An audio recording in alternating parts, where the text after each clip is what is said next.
Eneo liko Ungindoni, lina vyumba vitatu, viwili master, lina sebule, lina jiko, lina dining kama unavyoiona hapa. Lishapigwa wiring eneo lote. Nyumba hii imepigwa wiring, tayari imepigwa wiring. Hii ni corridor, hii ni choo cha public. Na hili hapa ni jiko hili. Hiki ni chumba na choo chake, ni self hii. Ni chumba na choo chake hii. Hii hapa ni single. Nilisema vyumba vitatu, kwa hiki ni chumba cha pili ambacho ni single. Hiki ni chumba cha tatu ambacho pia ni self. Ni chumba cha tatu hiki ambacho pia ni self.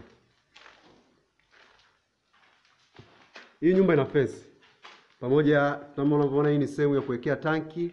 Hii ni sehemu ya nje ya nyumba. Iko Ungindoni hii nyumba. Ungindoni Kigamboni. Ina bati la msauzi kama unavyoona. Parking ya kutosha, gari zaidi ya 4 hapa zinakaa. Spatial 4 zinakaa hapa au vits. Huu ni upande mwingine pia, upande wa kibarazani huu. Huku ni mbele ya nyumba ambako unaweza pia ukaweka parking pia. Parking ya kutosha kama unavyoona hapa. Hapa ni gate. Gate tu bado kuwekwa hapa. Huu ndo mlango mkubwa wa kuingilia.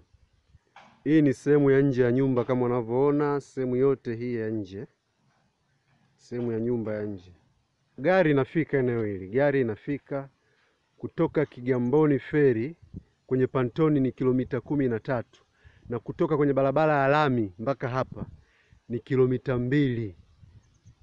Kwa gari inafika mpaka eneo hili.